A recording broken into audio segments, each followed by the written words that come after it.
أشعر وكأن تراكم سنين من الثبات والجهد والمثابرة، من التصميم والإيمان الراسخ، من المطالبة بحقوقنا في البقاء على قيد الحياة، في أن نكون أحراراً وعلى طبيعتنا، من مكافحة الحروب الأبشع والأفظع تماماً كما الحروب الصغيرة. كل ذلك قد جبل فينا إرادة يمكن أن تحرك جبالا. في حالتي أنا، هي جبال حركتها إرادتي والشعر على السواء. هل أنا امرأة عربية؟ هل من كائن فعلي يمكن أن يعرف بالمرأة العربية؟ صدقوني عندما أقول إنني بالكاد أستطيع تمثيل نفسي. إن النساء العربيات كثيرات، لكننا لسنا مجموعة متجانسة. هناك عدد هائل من المؤلفات. Enquanto eu fiquei em casa sem nenhuma perspectiva de futuro, eu me vi sem corpo, sem nenhuma referência do que eu estava sendo, sem saber o que significava ser brasileira,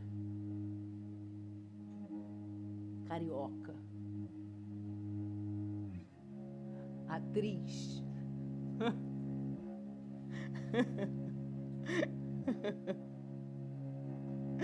Era como se eu tivesse sem pátria, nenhum governante me representava, nenhum governante me representa. O meu único ponto de contato com esse mundo eram os meus dedos de uma mão. Like, cancela, like, cancela, like.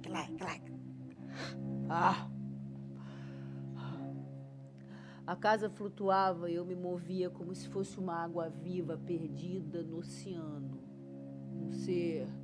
Um ser sem contorno, sem personalidade, sem rotina, sem desejo. Quando eu amanheço assim, sem contorno, eu posso ser tudo. Eu posso ser um joanete. Eu posso ser o ar. Posso ser uma poeira no chão. Posso ser uma barata. Posso ser um poste. Um meme. Um gambá no fio, uma placa de proibido estacionar, um vidro de álcool gel 70%. Posso ser uma bala de mentos no cinema, na bombonière do cinema. Posso ser um verbo. O verbo reduzir se apresentou para mim. Eu reduzi conta, reduzi família, reduzi amigo, reduzi emprego, reduzi dinheiro, reduzi esperança, influencers, notícia. Eu reduzi tudo. E eu não encontrei nada.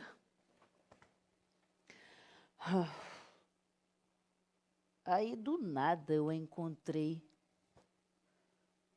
Confissões de uma árabe em fúria, Jumana Haddad.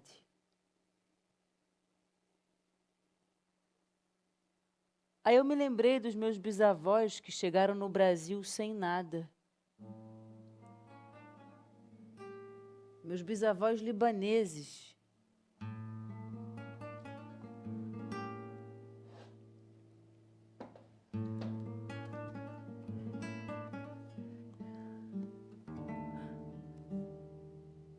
Semiui Tanu Xalita, Emília Seba Xalita. Ela fazia picolé, ele vendia. Compraram um prédio. Rio é muita calor, Seba, muita babulumba, esmissalibe. Foram para São Paulo. Construíram uma fábrica de tecido e fundaram o primeiro cinema da cidade de Cachoeira Paulista, no interior de São Paulo. A minha bisa tinha uma mania de colher os legumes e verduras da horta e distribuía para as vizinhas da rua. Uma vez o meu bisavô quis fazer uma surpresa para ela e comprou uma geladeira americana, General Electric, azul piscina. Ela estava na cozinha comendo pão árabe com azeitona temperada, azeitona preta temperada. Ela cozinhava muito bem. Ela olhou para o meu bisavô, olhou para a geladeira e disse: "Cadê meu geladeira, Seba? Cadê meu geladeira, Seba? Vai ser meu ir. A geladeira é americana, moderna. Traz meu geladeira de volta, Seba. Eu quero meu geladeira de volta, Seba. Traz meu geladeira de volta, Smith Salib. Hoje ninguém come no casa." E meu bisavô teve que devolver a geladeira americana e trouxe a geladeira dela de volta.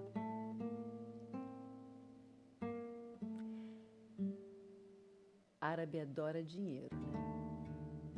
Toda vez que meu bisavô se deslumbrava com dinheiro, ela dizia para ele: "Mena Shalita, Mena Shalita, Mena Shalita, Mena Shalita, Mena Shalita."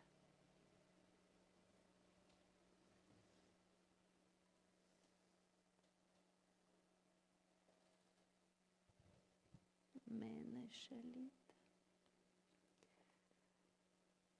Cara ocidental, eu gostaria de avisar desde o início que eu não sou conhecida por facilitar a vida de ninguém. Se você deseja escutar verdades que supõe já saber, ou ficar tranquila com seus preconceitos anti-árabes, é melhor você parar por aqui. Porque nesse livro eu vou fazer de tudo para te decepcionar. Como? Embora eu seja a chamada mulher árabe, eu e muitas outras como eu não uso véu. Não sou subjugada, não sou analfabeta, nem oprimida e muito menos eu sou submissa. Embora eu seja a chamada mulher árabe, eu e muitas outras como eu não moro numa tenda, não ando de camelo, não pratico dança do ventre. E embora eu seja a chamada mulher árabe, eu e muitas outras como eu sou muito parecida com você.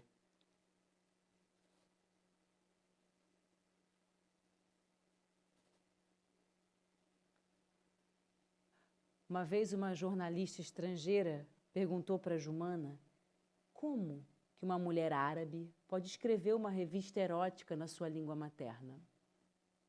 Você teve alguma precursora na sua família, na sua formação? Nós aqui do Ocidente não estamos acostumados com a possibilidade de existir mulheres árabes liberadas como você. Ela estava lançando uma revista chamada Jazad, que em árabe significa corpo. Ela disse: "Eu não me acho tão excepcional assim. Existem muitas mulheres árabes liberadas como eu e se você não tem conhecimento disso, o problema é seu, não nosso." Ela acabou escrevendo um livro, Confissões de uma Mulher Árabe em Fúria. Eu matei Sherazade. Um livro sobre o corpo, sobre defender a liberdade de manter o domínio sobre o próprio corpo, como quem defende as fronteiras de um país. Ela disse: "Meu corpo é meu domínio nesse planeta, mesmo aqui no Líbano." Um livro sobre meu corpo de mulher.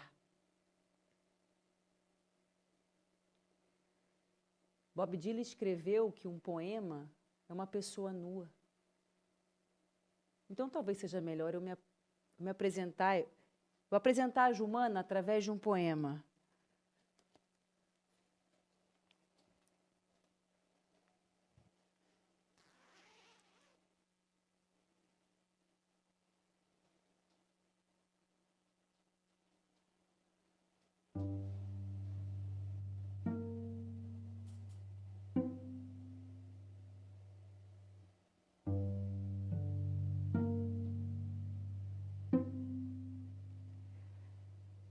Me chamo Jumana. Sou uma escritora libanesa.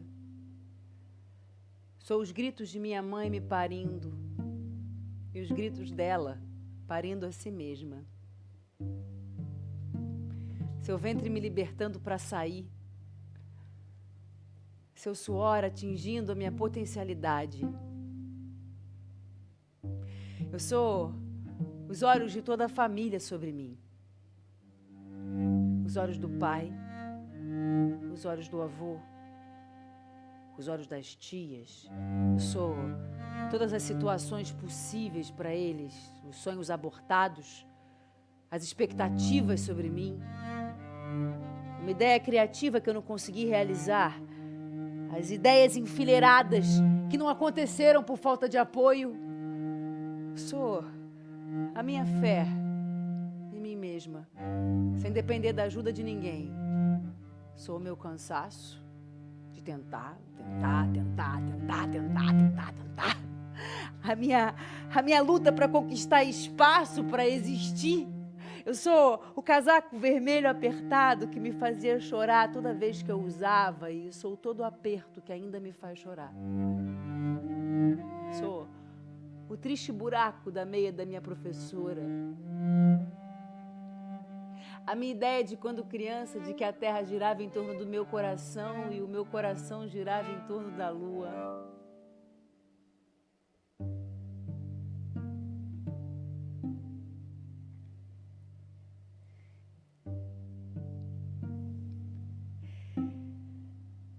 São as rugas da minha avó que cometeu suicídio.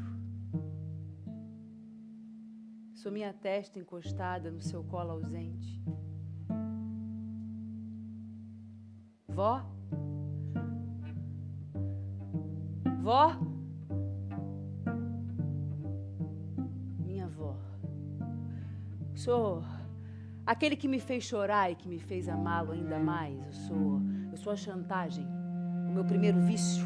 Sou a guerra e o cadáver que os combatentes arrastaram na minha frente, e a perna mutilada tentando acompanhá-lo. E eu sou a adolescência do meu seio direito e a sabedoria do esquerdo, o poder de ambos sob uma camisa apertada. E depois a consciência do seu poder, o começo da minha queda. E o meu tédio rápido, o meu primeiro cigarro e a minha obstinação de ultimamente. Eu sou a falta da minha raiva, minhas decepções, meus triunfos, os meus labirintos cheios de desejo. Eu sou as minhas guerras, as minhas mentiras, as minhas cicatrizes e os meus erros. E eu sou a ternura que eu sinto a despeito de mim mesma. Eu sou o meu Deus e a minha missão. Eu sou a minha ausência, cheia dos meus mortos.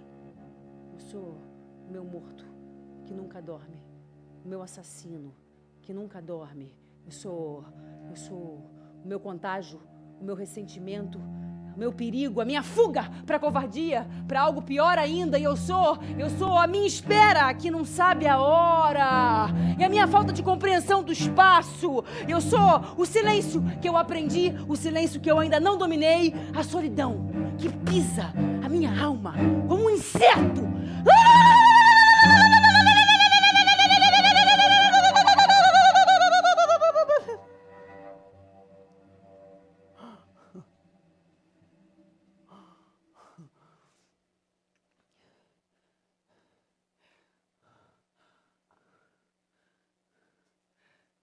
Os livros são o único lugar no mundo onde dois estranhos podem se encontrar em termos muito íntimos. Quando eu era pequena, eu dizia para todo mundo que eu preferia ter nascido menino. Eu só fui entender o tamanho da minha própria estupidez quando eu percebi e senti a maravilha das múltiplas imagens da pessoa que eu poderia ser e depois não ser, de todas as vidas que eu poderia viver a despeito da vida. Considere a questão um problema simples de matemática. 2 trens.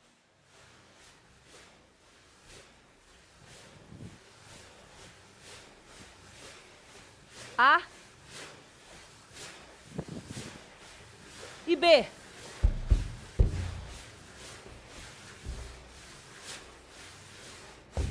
Separados por continentes e séculos, mas que estão viajando um na direção do outro, no mesmo trilho. Estão fadados a se encontrar em algum ponto do tempo e do espaço. O Marquês de Sade era o trem A e eu, olha só, eu era o trem B. O título era Justin. Os livros podem ser muito perigosos. Os melhores deveriam ter carimbado um aviso, capaz de mudar a sua vida. O Marquês de Sade se apossou da minha cabeça, me sacudiu pelos ombros, me olhou bem dentro dos meus olhos e disse: sua imaginação é o seu reino. Tudo é permitido dentro da sua cabeça, tudo é possível. Abra as janelas. Não tenha medo de infringir e de alucinar. Corrompi-me e não tinha volta.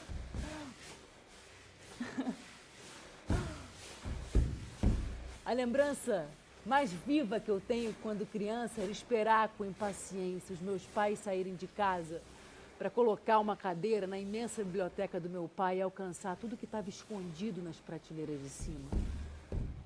Toda vez que eu tinha a chance de ficar sozinha, eu achava que só tinham duas coisas nesse mundo que valiam a pena: ler e me masturbar.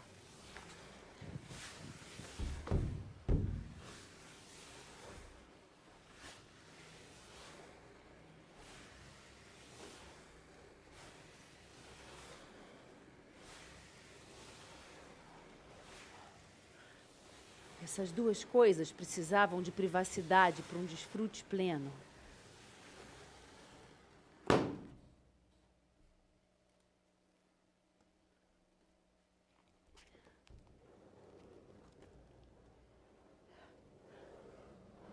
Masturbar-se, minha amiga. Se dê prazer. Agora mudemos de posição. Olha minha buceta.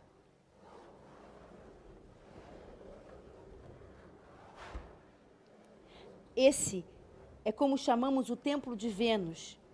Examina bem esse antro que a minha mão recobre. Esse é o chamado grelo. Guarnece-se de pelos aos 14 ou 15 anos, quando uma moça começa a menstruar. Essa lingueta que fica por baixo denomina-se clitóris. Reside aí toda a sensibilidade das mulheres, é o foco de toda a minha. Não poderia me afagar nessa parte sem que desmaiasse de prazer. Experimenta. Experimenta. Experimenta, safadinha. Experimenta. Experimenta. Como te mexes bem. Eu dir-se-ia que nunca fizeste outra coisa na vida. Safadinha. Experimenta. Experimenta. Experimenta. Experimenta. Chega. Chega. Chega. Chega. Chega. Acalme. Acalme-se. Acalme-se! Contei-me, Domantier. Contei-me que os dedos dessa linda garota eu estou quase perdendo a cabeça. Pois bem, para esfriar, se possível, vossas ideias, vamos variá-las. Masturbai a vós mesma. Contende-vos que ela sozinha se entregue ao prazer.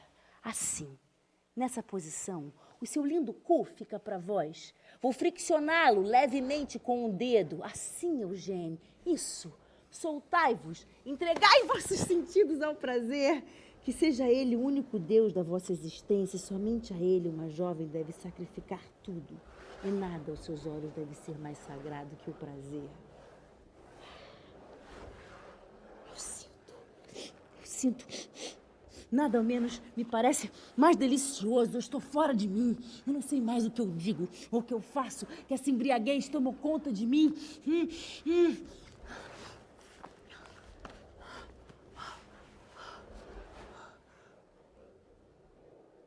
Calme-se, Eugênio.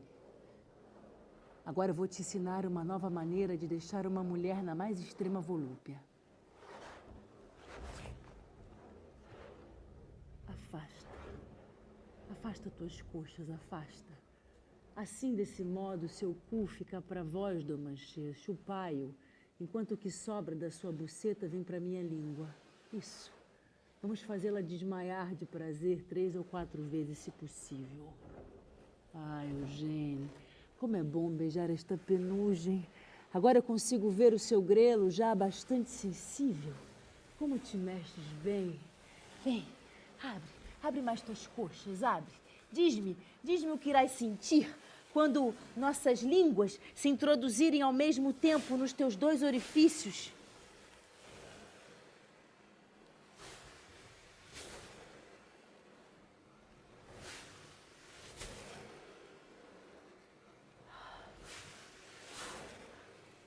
Que delícia, que delícia, que delícia. É impossível descrever essa sensação, é impossível dizer, é impossível. Eu não sei mais o que eu digo ou o que eu faço, que essa embriaguez tomou conta de mim. É impossível descrever qual das línguas me deixa em maior delírio.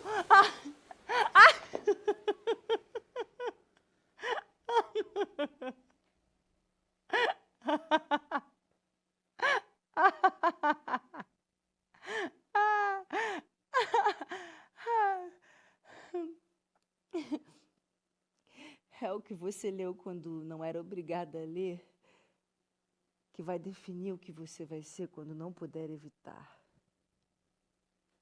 Oscar Wilde. Gostoso.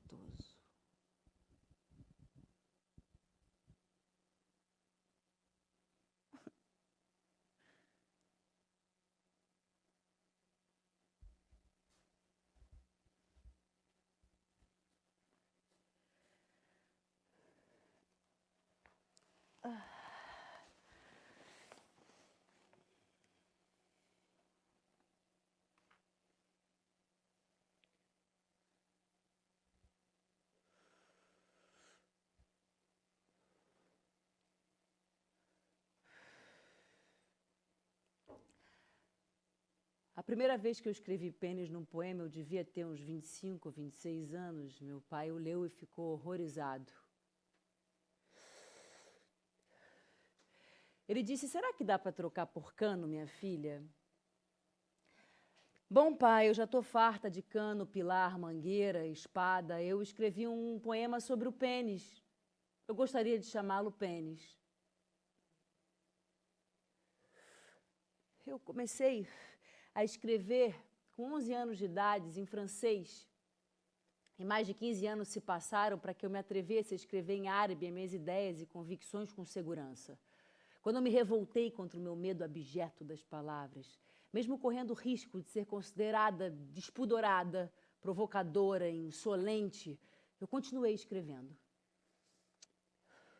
Eu escrevi sobre o orgasmo, sobre o desejo, sobre homens, sobre mamilos, sobre quadril, sobre o pênis, que, aliás, é um excelente tema para se escrever. Ser escritora num país árabe significa escrever em código. Por exemplo, um amante se torna um bom amigo. O pai da pobre menininha, um pai estuprador, se torna o pai da pobre menininha que mora ao lado. Ser escritora em um país árabe significa você se impor uma autocensura rigorosa, muito pior do que qualquer censura oficial. Se eu escrevo sobre o orgasmo, o sexo, o corpo, eu não escrevo para excitar os meus leitores, eu não sou o Hugh Hefner do mundo árabe, mas para... Como me acusa aí os machistas, os críticos árabes machistas? Mas para ser fiel ao que eu sinto, para ser fiel ao que eu sou.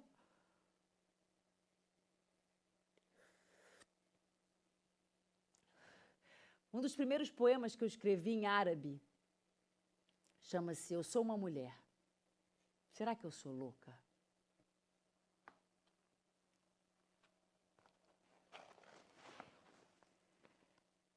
Eu sou uma mulher. Ninguém pode adivinhar o que eu digo quando eu estou em silêncio. Quem eu vejo quando eu fecho meus olhos. Como me empolgo quando me empolgo e o que eu procuro quando eu estendo as minhas mãos. Ninguém. Ninguém sabe. Quando eu ando, quando eu tenho fome, quando eu estou perdida, quando eu viajo, Ninguém sabe que minha volta é um retorno e que meu retorno é uma abstenção, que minha fraqueza é uma máscara, que minha força é uma máscara e o que está por vir é uma tempestade. Eles acham que sabem, então eu os deixo achando e faço acontecer. Eles me colocaram numa gaiola para que a minha liberdade seja um presente que eles me oferecem. E eu teria que obedecê-los e agradecer. Mas eu sou livre diante deles. Com eles, sem eles, eu sou livre na minha derrota, na minha opressão. E a minha prisão é o que eu quero. A chave da prisão pode ser a língua deles. Mas a língua deles está torcida nos dedos do meu desejo. E o meu desejo, eles não podem comandar. Eu sou uma mulher. Eles acham que possuem a minha liberdade, então eu os deixei achando. E eu aconteci.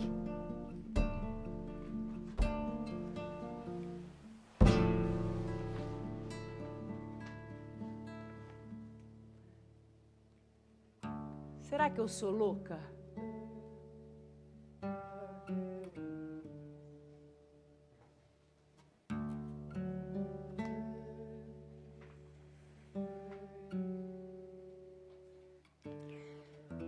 Ter lido Justine, do Marquês de Sade, Lolita, do Vladimir Nabokov, Sexo, do Henry Miller, Anaïs Nin, Hilda Rios, Mais Ayad, Ethel Adnar, Helena Ferrante, Clarice Lispector, quando eu tinha 12, 13, 14 anos. Me fez muito bem, vó. Eu me pergunto, como que do ponto alto da liberdade, em que a gente falava de sexo tão naturalmente, a gente foi chegar nessa realidade constipada? Quando foi? Quando foi que começamos a cair no abismo dos tabus? Não foi do dia para a noite. Quando foi que a guerra e o fundamentalismo nos tiraram toda a nossa liberdade? Não foi do dia para a noite. Foi um meticuloso e longo processo.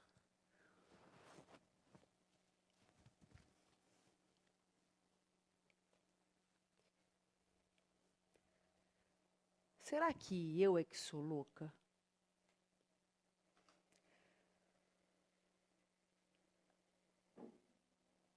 Considere as palavras assombrosas do iraniano Ayatollah Khomeini, um dos mais famosos sacerdotes islâmicos do final do século XX, extraídas do seu livro Tahrir al-Wasila.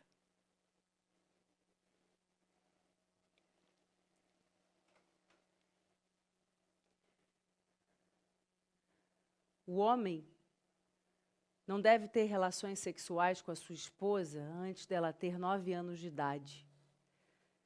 Seja de forma regular, seja de vez em quando, mas pode ter prazer sexual com ela, tocando seu corpo, abraçando-a, esfregando-se nela, mesmo que ela seja apenas um bebê. Se ele a penetrar sem a deflorar, não tem nenhuma responsabilidade sobre essa criança. Mas quando um homem penetra e deflora um bebê, ele é responsável por essa criança enquanto ela viver.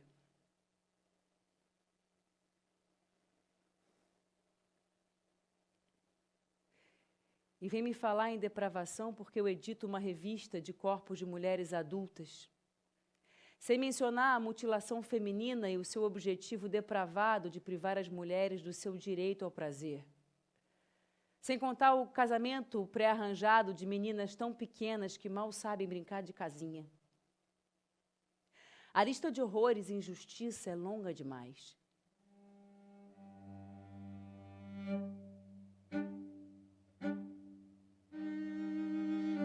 Esses obscurantistas são assassinos, são profanadores, são ladrões e, para coroar, são burros. E esse talvez seja o maior golpe contra a nossa identidade. Eu sou uma mulher sem medo de provocá-la. Os obscurantistas estão se multiplicando em nossa cultura como cogumelos no verão. E nos deparamos com a sua sombra em toda parte, em toda questão. Sua inteligência é parasitária, como também é seu coração, seu corpo, sua alma. Só sobrevivem como os carrapatos. Sua função é distorcer e esmagar tudo que é livre, criativo e belo. E tudo que escapou da sua superficialidade, da sua mediocridade. Onde quer que a liberdade, a criatividade e a beleza consigam emanar o seu brilho, pra lá eles enviam ondas e ondas de hostilidade e ressentimento, lançam campanhas pra distorcer e esmagar tudo que é livre, criativo e belo e que escapou da sua mediocridade. O pensamento árabe, o pensamento brasileiro não suporta perguntas. Porque as perguntas podem incomodar e perturbar a calma sombria dos pântanos.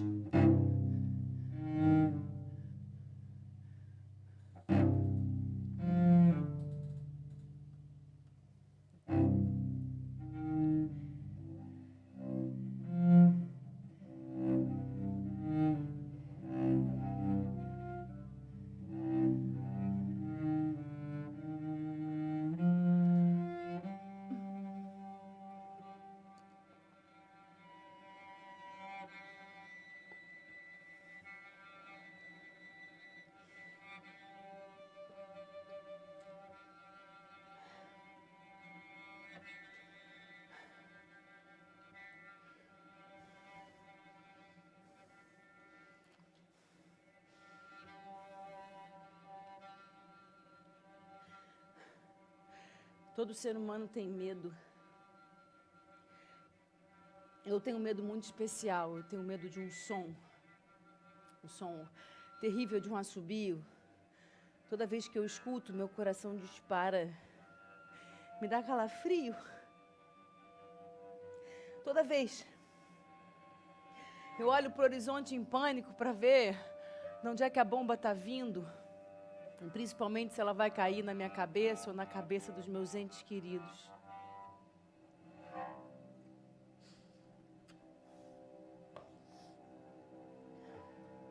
Simboliza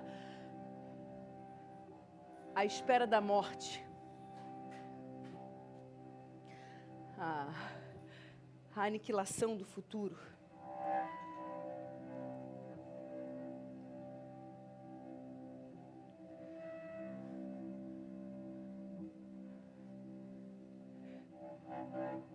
Eu fui atingida pelo raio fatal da célebre Guerra Civil Libanesa quando eu tinha 4 anos e meio de idade.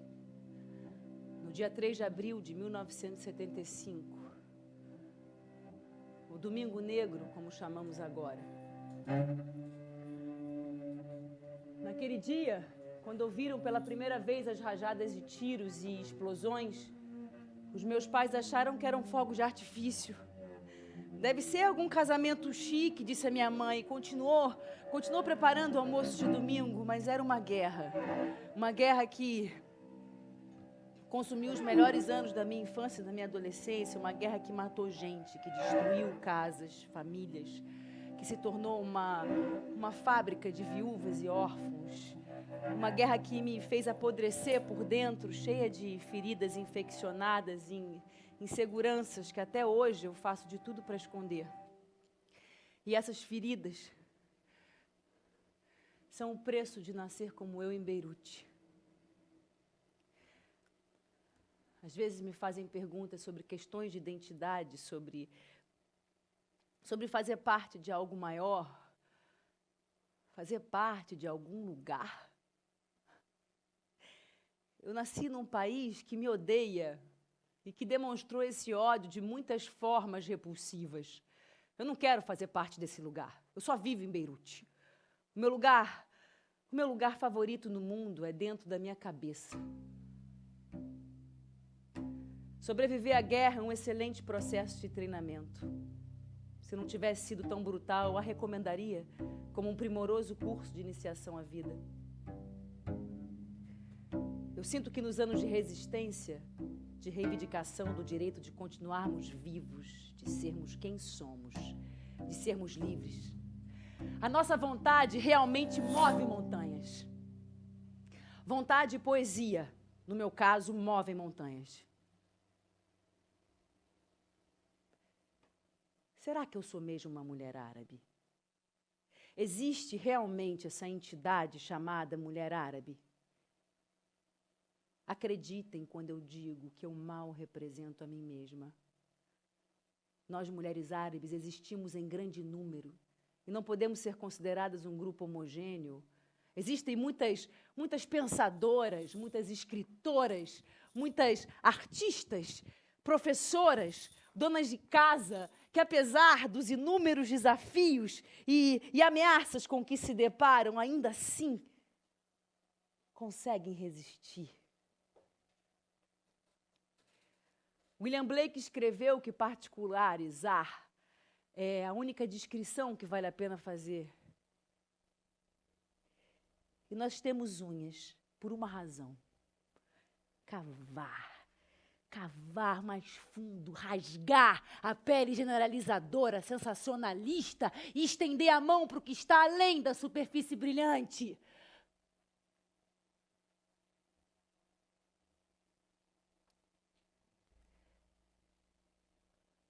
Porque os véus existem em muitos modelos e texturas.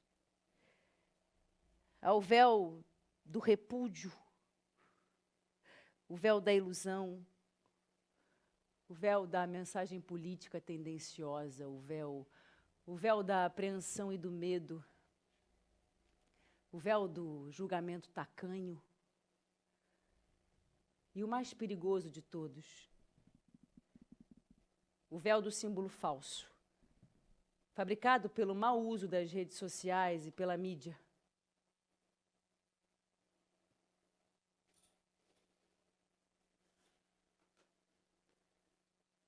Quando olhamos para o espelho, pensamos que a imagem que nos confronta é precisa. Mas se a gente se mexe 1 milímetro, a imagem muda. Na verdade, estamos diante de uma infinidade de reflexões. Por isso, muitas vezes, o escritor tem que destruir o espelho.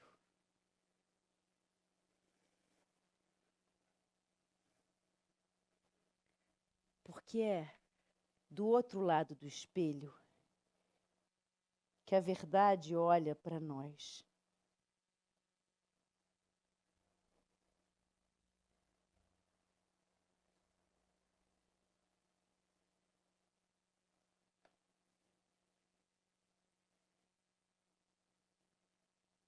Então, por que eu mataria Sherazade? Você deve estar se perguntando. Eu nunca fui muito fã de Sherazade. Sherazade é constantemente exaltada em nossa cultura por ser uma mulher instruída e inteligente a ponto de salvar a própria garganta, a própria vida, subornando o homem com as suas histórias intermináveis das 1001 Noites. Eu nunca gostei desse lance de subornar homem. Eu acredito que envia às mulheres uma mensagem errada. Persuada os homens. Dê a eles coisas que vocês têm e que eles queiram, pois assim eles a pouparão. Agrade um homem, seja com uma boa história, uma bela refeição, um par de seios de silicone, uma boa trepada, ou o que for. É a maneira de se manter inteira e a salvo. Isso para mim não é vida. Essa sobrevida não é a mesma coisa que uma vida. Então eu a estrangulei. Alguém teria de fazer isso um dia, mas eu não posso levar todos os créditos. Muitos cúmplices se juntaram a mim na hora do estrangulamento. Mãos que se juntaram às minhas na hora do estrangulamento. Eu matei Sherazade com as mãos de todos os homens que, de formas diferentes e sob várias máscaras, tentaram cortar minha garganta. Eu matei Sherazade com as mãos de todas as mulheres que, de formas diferentes e sob várias máscaras, quiseram me fazer acreditar que é certo a minha garganta ser cortada por um homem. Eu matei Sherazade com as mãos de todos os homens e todas as mulheres que desejaram que eu renunciasse a uma parte de mim mesma para que a minha garganta fosse poupada. Eu matei Sherazade com as mãos de minha mãe, que não queria que eu tivesse a mesma vida que a dela e que deixou isso claro para mim desde o início. Eu matei Sherazade com as mãos de meu pai, que de ter medo por mim passou a ter orgulho de mim, embora a estrada entre uma coisa e outra tenha sido muito dura. Eu matei Sherazade com as mãos do médico, que me bateu quando eu saí do ventre da minha mãe e de todos que me bateram ou tentaram me bater depois disso. Eu matei Sherazade com as mãos do professor da 4ª série que queria me fazer acreditar que os meninos têm jeito para matemática e as meninas para cozinha. Eu matei Sherazade com todas as bonecas Barbies que poluíram a cabeça de todas as menininhas de todas as cidades do mundo. Eu matei Sherazade com as mãos de toda adolescente que sofreu uma lavagem cerebral que a fez acreditar que os homens só vão gostar dela se elas tiverem pele e osso. Eu marquei Sherazade com todas as modelos da Calvin Klein, todas as namoradas do James Bond e toda mulher que é tratada como um delicioso pedaço de carne em revistas, filmes, telas de TV e na vida real. Eu matei Sherazade com as mãos de todo o amigo que foi ridicularizado pelos seus amigos machões de Neandertal por tratar as mulheres decentemente. Eu matei Sherazade com as mãos de todo o líder religioso que me fez entender o fosso entre autonomia e fé cega. Eu matei Sherazade com as mãos de todos os amigos que me traíram e todos os amigos que eu traí. Eu matei a Sherazade com todos os gritos que eu não ousei dar e todos os nãos que eu não ousei dizer ainda. Eu matei Sherazade com todas as pessoas que eu fui, todas as pessoas que eu sou e todas as pessoas que eu serei. E eu matei a mim mesma. Eu estou disposta a matar tudo e todos que mesmo remotamente me lembrem ou se pareçam com ela. É melhor que fiquem longe, bem longe de mim.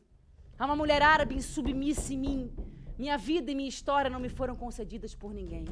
Eu tenho a minha própria moral e a minha vida não é negociável. Nada vai me deter.